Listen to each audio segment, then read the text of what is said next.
Investir dans l'immobilier est une super idée lorsqu'on veut construire son patrimoine. Mais se tromper, c'est vraiment très facile. Je vais donc dans cette vidéo vous expliquer les 5 erreurs les plus communes que vous pouvez éviter facilement afin de vous prémunir et de ne pas perdre des dizaines de milliers d'euros dans vos investissements immobiliers.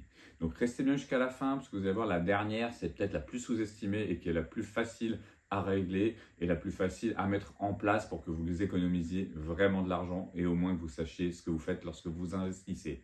Donc pour ceux qui ne me connaissent pas, je suis Sébastien Ruchat, je suis conseiller immobilier depuis 18 ans sur Rennes et la région et vous êtes sur cette chaîne Le Mandataire Efficace, une chaîne qui parle d'immobilier, de crypto-monnaie, de finances afin que tous les plus de 35-40 ans puissent réussir à avoir une liberté financière et avoir des compléments de retraite.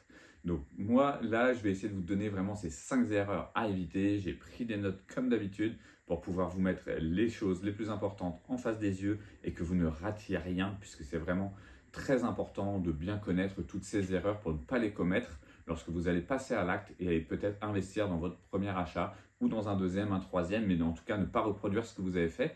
D'ailleurs, n'hésitez pas à me mettre en commentaire si vous avez déjà fait des erreurs. Et comme d'habitude, abonnez-vous, likez la vidéo. Et si vous avez besoin de quoi que ce soit, tout est généralement dans la description. Les liens d'affiliation vers les applications, vers ma newsletter et les commentaires sont là pour toutes vos questions. Donc la première chose, c'est mal estimer la rentabilité d'un bien. Donc je me dis, oh, c'est assez facile, je fais comme tout le monde, je prends le loyer, je le multiplie par 12, je divise par mon prix d'achat, ça me donne ma rentabilité. Par exemple, j'ai 500 euros de loyer, sur 12 mois, ça fait 6 000. 6 000 divisé par mon coût d'achat à 100 000, j'ai du 6% de rentabilité. Alors ça, on peut l'entendre. Mais pour moi, c'est vraiment ce que j'appelle une rentabilité brute de chez brut, brut, brut. Il va vraiment falloir qu'on rajoute beaucoup de choses avant d'arriver à la vraie rentabilité. Et il ne faut vraiment pas oublier tout ça, puisqu'on va souvent, les débutants, ils vont mal estimer plein de choses. Par exemple, vous allez avoir quand même des charges de copropriété. Donc ça, il faut compter. Alors certes, une partie est remise au locataire, mais vous avez toujours, normalement, dans un relevé de charges, vous avez, je sais pas, 300 euros de charges trimestrielles, dont 220 de charges locatives. Ça veut dire qu'il vous reste 80 euros à votre charge. Sur le trimestre, vous le divisez par 3 et vous le rajoutez. Ensuite, vous allez avoir la taxe foncière. Vous allez pouvoir diviser par 12 pour l'annexer à ça. Vous allez peut-être avoir un peu de vacances locatives qu'il va falloir annexer à ça. Donc certains font un calcul plus rapide qui est je vais compter que 11 mois ou 10 mois. Donc par exemple, si on compte que 10 mois, puisque un mois c'est souvent la taxe foncière et un mois ça va être les petites charges et un peu de vacances locatives, d'un coup sur notre exemple précédent, on est plutôt à 500 fois 10, donc 5 000 divisé par les 100 000, on est à 5% de rentabilité. Mais là, vous n'avez même pas pris en compte vos impôts et autres. Donc voilà, on peut avoir beaucoup de choses à rentrer en compte dans l'immobilier. Donc prenez bien le temps d'estimer correctement la vraie rentabilité de votre bien. N'achetez pas un bien que grâce à sa rentabilité. Moi, j'ai un des clients qui a acheté avec la meilleure rentabilité, c'était peut-être le moins bon investissement parce qu'il n'a pas pris en compte tout le reste qui était les charges de copropriété, l'emplacement du bien qui était vraiment mal placé pour du locatif et autres. Il a acheté avec un tableur, il avait fait tout un calcul, il a acheté la meilleure rentabilité, mais ce n'était pas forcément le meilleur bien. Donc c'est pour ça que je dis, prenez en compte un bon calcul de rentabilité pour ne pas vous tromper, mais ça ne doit pas être votre seul critère de recherche lorsque vous cherchez un bien, un investissement locatif. C'est vraiment important de l'avoir en tête parce que sinon, vous allez avoir de gros problèmes là-dessus. Si vous voulez calculer votre rentabilité, vous pouvez me contacter, mais sinon vous avez généralement plein de sites internet. Je vais essayer de vous trouver des ressources. Il y a plein de sites internet sur lesquels vous pouvez mettre énormément de choses dedans. Mettez au moins, moi ce que je vous dis, si vous voulez un petit rappel, vous mettez le loyer, vous retirez les charges de copropriété, taxes foncières, vous retirez les impôts, c'est assez facile à calculer combien vous risquez de payer d'impôts. Vous retirez un petit peu de travaux, une petite enveloppe que vous pouvez mettre de côté et vous prenez au moins un mois de vacances locatives par an et vous le divisez par 12 sur les loyers. Et ça vous permettra déjà d'avoir une rentabilité très proche de votre rentabilité nette que vous aurez. Le deuxième point, qui est une grosse erreur qui se fait au tout départ, qu'on peut rectifier un petit peu après, mais c'est quand même plus compliqué, c'est de bien négocier votre crédit. Alors ça peut paraître bête dit comme ça, mais une mauvaise négociation de votre crédit peut vous coûter une fortune. En ce moment, on a des taux de crédit qui sont autour de 3% sur 25 ans, mais on a surtout des banques qui diffèrent l'une de l'autre. Le rôle du courtier en prêt devient de plus en plus important. Il y a eu une période, moi, quand j'ai commencé il y a 18 ans, il fallait vraiment aller voir les courtiers. puisqu'il y avait des gros écarts dans les banques. En plus, c'était compliqué de faire le tour des banques. Je vous rappelle qu'Internet n'était pas aussi développé qu'aujourd'hui, il n'y avait pas autant de banques en ligne, enfin bon, tout ça. Et il y a une période là, après Covid, toutes les banques étaient autour de 1, 1,2. Le courtier avait plus un rôle de conseil que de trouver un vrai prêt, même s'il a toujours été utile. Moi, j'ai toujours travaillé avec des courtiers. Mais aujourd'hui, c'est encore plus vrai parce qu'on a vraiment des gros écarts au niveau des banques. Et donc, il faut vraiment qu'ils puissent vous voir par rapport à votre catégorie socio-professionnelle, votre rapport, votre dossier, vos souhaits, quelle banque est la meilleure pour vous. Il va généralement vous en proposer 3, ce qui va vous permettre surtout de ne pas vous tromper. Et dans la négociation de votre prêt, surtout, négociez bien votre assurance de prêt. Alors là, il y a plusieurs façons de voir les choses. Ce n'est pas des conseils, c'est à vous de voir. Il y a des gens qui assurent à 100% sur chaque personne le prêt de l'investissement immobilier. On peut faire du 50-50. Moi, je considère que sur un investissement immobilier, on peut aussi se dire que c'est une assurance d'essai. Il y a des gens qui n'ont pas envie de prendre d'assurance d'essai et qui se disent bah, tiens, nos autres investissements, c'est vraiment ça. Donc, on investit à 100% sur chaque tête. Ça permet que si un des deux conjoints décède, l'appartement est entièrement payé par les assurances et donc le conjoint survivant aura une rente, ce qui est plutôt très intéressant. Après, pour certains, peut-être que 75-75 ça peut suffire, 50-50, puisqu'on va toucher des loyers. Donc là, c'est à vous de voir par rapport à votre stratégie.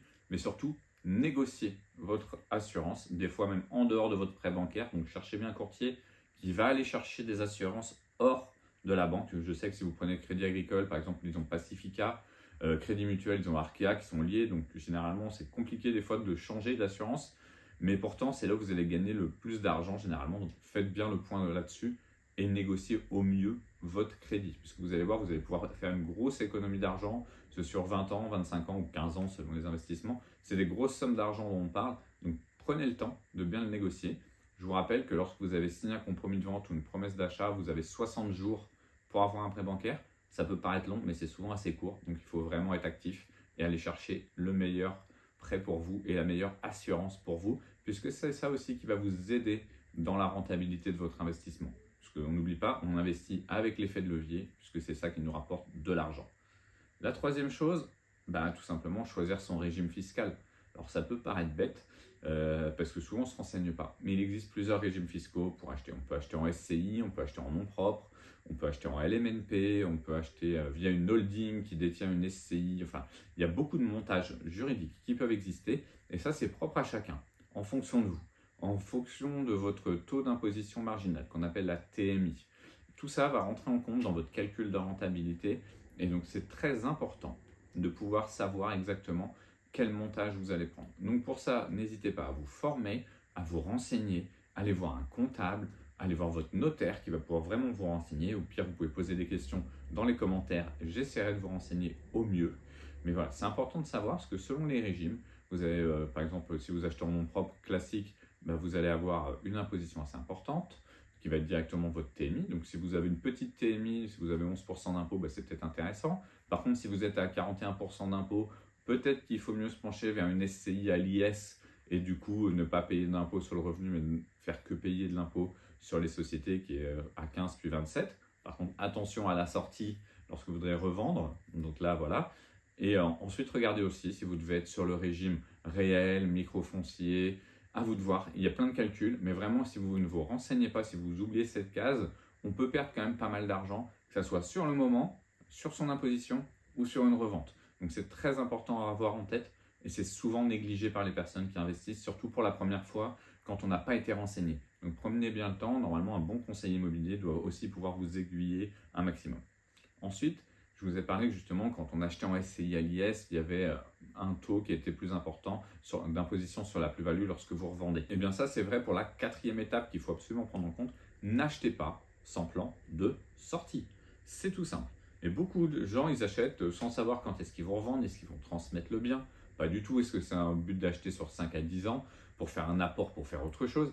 Il y a vraiment un objectif à avoir. On n'achète pas juste pour dire j'achète de l'immobilier. C'est pas comme ça que ça fonctionne. C'est pas comme ça que vous allez réussir vos investissements. L'important, il est vraiment de bien prendre en compte les choses. Puisque je vous parlais tout à l'heure d'un client justement qui avait acheté juste une rentabilité. Donc il a donc acheté un rez-de-chaussée, exposé nord, qui était à côté d'une voie de bus. Par exemple, revendre un bien, s'il avait besoin de le revendre vite et autres, Non, c'est un bien qui est très compliqué à la vente, sur lequel il ne fera pas de plus-value, à moins d'un miracle et d'une énorme explosion du prix au niveau de la ville, mais c'est compliqué. Donc ça, il faut le tenir en compte.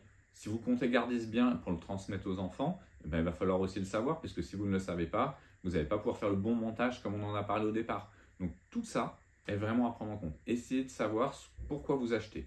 Est-ce que vous achetez un bien immobilier dans le but de capitaliser pendant 10 ans pour le revendre dans 10 ans afin d'avoir de l'argent pour faire un super voyage, pour, je ne sais pas, moi, faire une extension dans votre maison, ou est-ce que vous le gardez pour avoir des compléments de revenus à la retraite? Voilà, il y a plein de choses à prendre en compte.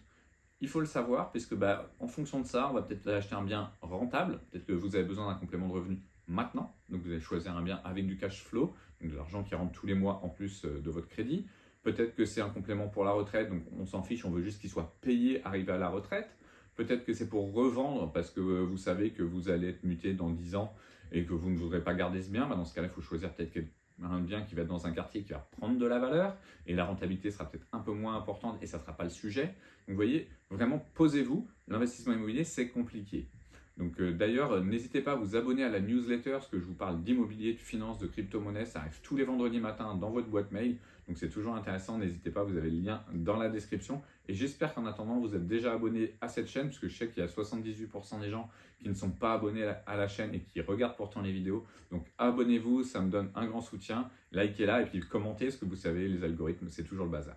Donc on en vient à la 5e et dernière étape, et surtout erreur que beaucoup de personnes font, qui est tout bête, mais c'est ne pas anticiper les coûts cachés. Alors quand je dis coûts cachés, c'est pas caché par tout le monde, c'est vous qui ne les anticipez pas. C'est des coûts très simples, des travaux imprévus qui peuvent arriver, des frais de copropriété importants que vous avez mal lus dans les différents PV d'Assemblée Générale qui vous ont fourni. On vous fournit généralement les 3 derniers. Regardez bien ce qui n'a pas été voté, puisqu'il y a de grandes chances que ça soit remis à l'ordre du jour et que ça vienne. Vous savez, aujourd'hui, on a toutes les normes sur le DPE. On va avoir des lois qui vont tomber selon les années. Là, ça y est, on ne peut plus louer les appartements en G, bientôt en F, en E. Donc, les immeubles risquent d'avoir soit des ravalements avec de l'isolation par l'extérieur, ou vous allez devoir faire évoluer votre logement pour l'upgrader en termes de lettres, excusez-moi. Donc, il y a pas mal de choses comme ça. Donc, prenez bien le temps de regarder tout ça. Et moi, ce que je peux essayer de vous conseiller, c'est d'essayer d'avoir une petite poche de sécurité, un compte que vous pouvez ouvrir, un petit compte courant, et pourquoi pas ouvrir un petit compte Trade Republic, par exemple, qui vous permettrait de stocker à 3% si vous le souhaitez, au moins ce compte chèque lié à l'appartement. Mais en tout cas, essayez d'avoir un compte qui est que lié à votre investissement et dans lequel vous allez pouvoir mettre un peu de trésorerie pour gérer ces problèmes-là. Parce qu'il y a deux impacts de mal négliger tous ces coûts cachés. C'est déjà votre rentabilité qui prend un coup, si vous l'avez mal calculé dès le départ. Et si vous l'avez vu mais que vous ne l'avez pas anticipé, la problématique c'est comment trouver l'argent. Donc il y a une petite solution, une petite astuce qui est importante à connaître. Vous me direz si vous la connaissiez, vous mettrez ça en commentaire, vous mettez hack ou quelque chose. Essayez d'avoir ce qu'on appelle un différé d'amortissement sur votre crédit. C'est-à-dire que si par exemple vous achetez un appartement, vous êtes propriétaire le 1er juin et qu'il y a un petit peu de travaux à faire comme souvent, essayez de commencer à payer votre crédit qu'au 1er septembre ou un décalage de 3 à 6 mois peut être assez facilement obtenu avec une banque. Ça se négocie au moment du crédit, d'où l'importance d'en parler à un courtier. Parce que comme ça, si vous commencez à payer par exemple votre crédit le 1er septembre et que vous avez l'appartement au 1er juin, vous allez pouvoir le louer juin, juillet et août, entre guillemets, sans rembourser le crédit.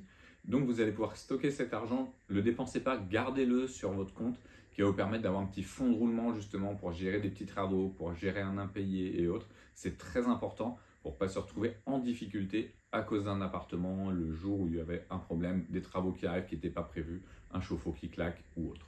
Bon, j'espère que ces 5 erreurs vous ont été utiles. N'hésitez pas à me dire si vous en voyez une autre ou pas. Le but est aussi que ces vidéos puissent aider la communauté en partageant un maximum d'informations. Moi, je vais vous retrouver très vite, dès mercredi, pour un podcast qui sera un petit peu plus lié à l'entrepreneuriat et la finance. À très bientôt, ciao.